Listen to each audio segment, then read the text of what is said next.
2022 June 25 ഉടമ്പടി എടുത്തത്. എൻ്റെ പേര് ഷീബ ജോർജ്. ഞാൻ കൊച്ചിയിലെ നസ്രത്ത് എന്ന ദേവാലയത്തിൽ നിന്ന് വരുന്നു. ഞാൻ ഉടമ്പടി എടുക്കാൻ കൂടുതലായിട്ട് വന്നത് എൻ്റെ മക്കൾക്ക് ജോലിയില്ലായിരുന്നു. ഒരാൾ ബിടെക്കും MBAയും കഴിഞ്ഞതായിരുന്നു. പക്ഷേ അവർക്ക് കുട്ടികളായത് കാരണം ഗ്യാപ്പൊക്കെ വന്ന് ജോലി കിട്ടാതെ വളരെയേറെ വിഷമിച്ചിരുന്നു. ഞാൻ ഉടമ്പടിയിൽ അതാണ് കൂടുതൽ പ്രാർത്ഥിച്ചിരുന്നെങ്കിലും പിന്നെ കൂടുതൽ ഉടമ്പടിയിലേക്ക് കടന്നു വന്നപ്പോഴത്തേക്കും എനിക്ക് അതൊന്നുമല്ല, ദൈവം പരിശുദ്ധനായിരിക്കുന്നത് പോലെ എനിക്ക് എല്ലാ കാര്യങ്ങളിലും വിശുദ്ധിയോടും കൂടി വ്യാപരിക്കണം എന്നുള്ള ചിന്തയായി. അപ്പോൾ രാവിലെ തന്നെ ഉണർന്ന് വീടെല്ലാം വൃത്തിയാക്കി തുടച്ച് കുളിച്ച് വൃത്തിയായിട്ടാണ് ഞാൻ ഉടമ്പടി പ്രാർത്ഥന ചെല്ലണത്. അതേപോലെ തന്നെ പ്രത്യക്ഷീകരണ പ്രാർത്ഥനയൊക്കെ രാവിലെ ചെല്ലുന്ന വിശുദ്ധിയോടു കൂടിയാണ് ചെയ്യുന്നത്. ദൈവം പരിശുദ്ധനായിരിക്കുന്നത് പോലെ എനിക്ക് എല്ലാ കാര്യങ്ങളും പരിശുദ്ധിയോട് ചെയ്യാൻ വേണ്ടി ഞാൻ പരിശ്രമിച്ചു കൊണ്ടിരുന്നു. അതേപോലെ ഞാൻ എൻ്റെ ജീവിത പങ്കാളിക്ക് ശാരീരികമായ പല അസ്വസ്ഥതകളുണ്ടായിരുന്നു.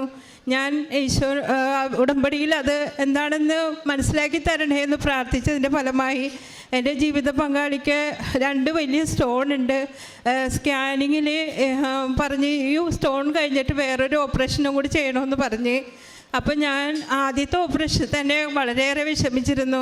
അപ്പം ഞാൻ പരിശുദ്ധ അമ്മയോട് പറഞ്ഞു, അമ്മേ ആദ്യത്തേൽ തന്നെ എനിക്ക് ആശുപത്രിയിൽ പോയി നിന്ന് എനിക്ക് വയ്യാതെ പോലെയാണ്, ഇനി ഒരു ഓപ്പറേഷനൊന്നും ചെയ്യാൻ ഇടവരുത്തല്ലേ എന്ന് പ്രാർത്ഥിച്ചു. അപ്പോൾ പിന്നെ ചെന്നപ്പോഴത്തേക്ക് ഡോക്ടർ പറഞ്ഞു ഓപ്പറേഷനൊന്നും വേണ്ട, മരുന്ന് കഴിച്ചാൽ മതിയെന്ന് പറഞ്ഞു.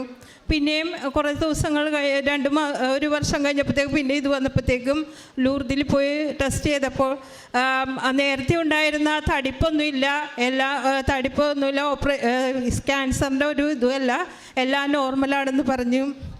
അതേപോലെ എനിക്ക് എൻ്റെ മരുമക്കൾ ഒരാൾ അഡ്വക്കേറ്റ്, ഒരാൾ പോലീസുകാരനോ. പക്ഷേ ഇവരോടൊക്കെ എങ്ങനെ ഞാൻ ഇതൊക്കെ പറയുമെന്നോർത്ത് എനിക്ക് പേടിയായിരുന്നു. പക്ഷേ ഇളയ മരുമോൻ എന്നോട് ഒരു ദിവസം വിളിച്ചിട്ട് പറഞ്ഞു, അമ്മ അവിടെയൊക്കെ തട്ടിപ്പാണ് നടക്കണം, ഒന്നും ഇതൊക്കെ വെറുതെയാണെന്ന് പറഞ്ഞു. അപ്പം ഞാൻ പറഞ്ഞ് വേണ്ടാത്തൊന്നും പറയണ്ട, ഉള്ള പാവമൊന്നും വരുത്തി വെക്കണ്ട എന്നൊക്കെ പറഞ്ഞിട്ട് ഫോൺ കട്ട് ചെയ്തു. പക്ഷേ 1 മാസം കഴിഞ്ഞപ്പോഴത്തേക്കും മോൻ്റെ വലത്ത് കൈ ഇങ്ങനെ പൊക്കാൻ പറ്റണില്ല. അപ്പോൾ വീട്ടിൽ വന്നപ്പോഴത്തേക്ക് ഡ്യൂട്ടിക്ക് പോകാനായിട്ട് പോകാൻ നേരത്ത് പോണതിന് മുമ്പ് ഓയിൽമെൻറ്റ് പറ്റിത്താന്ന് പറഞ്ഞു. അപ്പം ഞാൻ മോളോട് പറഞ്ഞു, നീ വിശ്വാസ പ്രമാണം ചൊല്ലിയിട്ട് ഈ ഉടമ്പടി തൈലം ഒന്ന് പറ്റിക്കൊടുക്കാൻ പറഞ്ഞു. അങ്ങനെ അറിയാതെ പറ്റിയൊക്കെ കൊടുത്തു വിട്ട് പിറ്റേ ദിവസം വന്നപ്പോൾ ഞാൻ ചോദിച്ച് എങ്ങനെയുണ്ട് കൈയുടെ വേദനയെന്ന് ചോദിച്ചപ്പോൾ അപ്പോഴാണ് ഓർക്കണ കൈ പൊക്കിയപ്പോൾ വേദനയൊന്നുമില്ല. അങ്ങനെ മാതാവ് അവിടെ അത്ഭുതം പ്രവർത്തിച്ചു. പിന്നെയും അവർക്ക് മാതാവിനോട് കൂടുതൽ വിശ്വാസം അവരുടെ ഹൃദയത്തിലേക്ക് വരാൻ തുടങ്ങി. ഇന്നും മോൻ ഉടമ്പടി എടുക്കാൻ ഇവിടെ വന്നിട്ടുണ്ട്. പിന്നെ മൂത്ത മരുമോന് ഒരു ദിവസം അവരുടെ വീട്ടിൽ ഫ്രണ്ടിൽ നിന്നപ്പോഴത്തേക്കും അവരുടെ പ്ലാവിൽ നിന്നൊരു ചക്ക വീണ് പുറത്ത് വീണിട്ട് നേരെ ചിന്നൽ പോലെ ഉണ്ടായിരുന്നു, നടക്കാനൊന്നും പറ്റണില്ലായിരുന്നു. അപ്പോഴത്തേക്കും പിറ്റേ ദിവസം ഹോസ്പിറ്റലിൽ ഞാൻ ചെന്നപ്പോൾ ഉടമ്പടി തൈലം കൊണ്ട് പോയി വിശ്വാസ പ്രമാണം ചൊല്ലി ഉടമ്പടി തൈലമൊക്കെ പുരട്ടി കഴിഞ്ഞപ്പോഴത്തേക്കും നടക്കാനായിട്ട് ഓരോ സ്റ്റെപ്പ് വെക്കാനായിട്ട് പറ്റി. ഇപ്പോൾ പൂർണ്ണമായിട്ട് അത് പൂർണ്ണ സൗഖ്യം കിട്ടി. അതോടൊപ്പം എൻ്റെ ഈ വലത് ചെവിക്ക് ഇന്ന് പഴുപ്പ് ഇങ്ങനെ ഇടയ്ക്കിടയ്ക്ക് വരുമായിരുന്നു.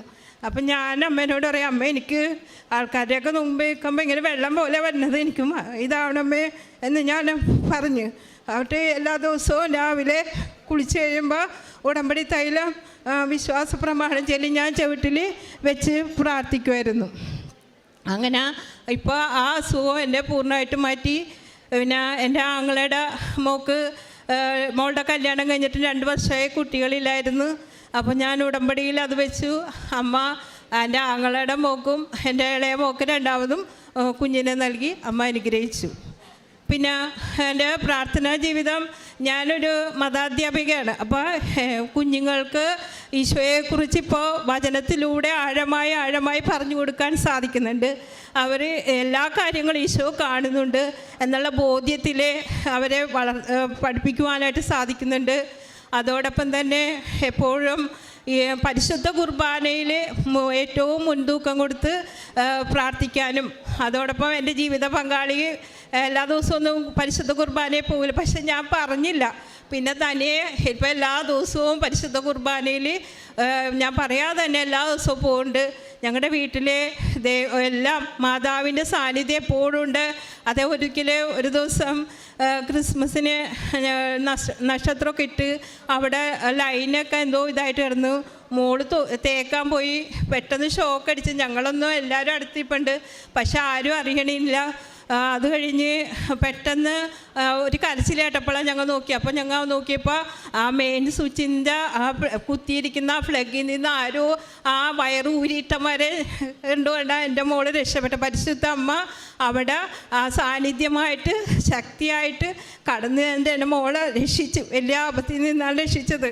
അതേപോലെ കുഞ്ഞുങ്ങൾക്ക് ന്യൂമോണിയ എപ്പോഴും ഈ പനി വരലും ചുമയായിട്ട് എപ്പോഴും ഹോസ്പിറ്റലാണ്. അപ്പം ഞാനെന്ത് ചെയ്യും, ഉടമ്പടി തൈലം അങ്ങനെ പ്രാർത്ഥന കഴിയുമ്പോൾ കുഞ്ഞുങ്ങളെല്ലാവരും ഇരുത്തിയിട്ട് വിശ്വാസ പ്രമാണം ചൊല്ലി ഉടമ്പടി തൈലം അവരുടെ നെഞ്ചത്തൊക്കെ പറ്റി കൊടുത്ത് പൂർണ്ണ സൗഖ്യം ഇപ്പോൾ കിട്ടിയിട്ടുണ്ട്.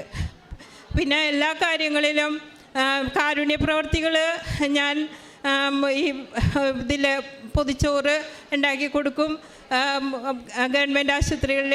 അതേപോലെ തന്നെ വൃദ്ധസദനത്തിൽ അമ്മമാർക്ക് അവർക്ക് എന്താ വേണ്ടതെന്ന് ചോദിച്ച് അവർക്ക് ആവശ്യമുള്ളതൊക്കെ വാങ്ങിച്ചൊക്കെ കൊടുക്കാറുണ്ട്.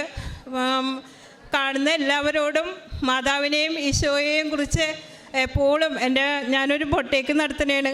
അവിടെ കുറേ ആൾക്കാരൊക്കെ വരുമ്പോൾ അവരോടൊക്കെ ഞാൻ ഇതെല്ലാം ഓരോ മക്കളോടും കടന്നു വരുമ്പോൾ ഞങ്ങൾക്ക് കിട്ടിയ അനുഗ്രഹങ്ങളൊക്കെ പറയും. പിന്നെ എൻ്റെ മോക്ക് ജോലിയുടെ ഇത് ഞാൻ പറഞ്ഞല്ലോ, ആദ്യം ഉടമ്പടി എടുക്കാൻ വന്ന ജോലിക്കാണ്. പക്ഷേ 3 മാസം തികയുന്നതിന് മുമ്പ് തന്നെ ജോലിയിൽ പ്രവേശിക്കാൻ എറണാകുളം മഹാരാജാസ് കോളേജ് സിസ്റ്റർ അഡ്മിനായിട്ട് ജോലി കിട്ടി. അത് വെറുതെ ഒരു ഇൻ്റർവ്യൂവിലൂടെ കയറിയതാണ്.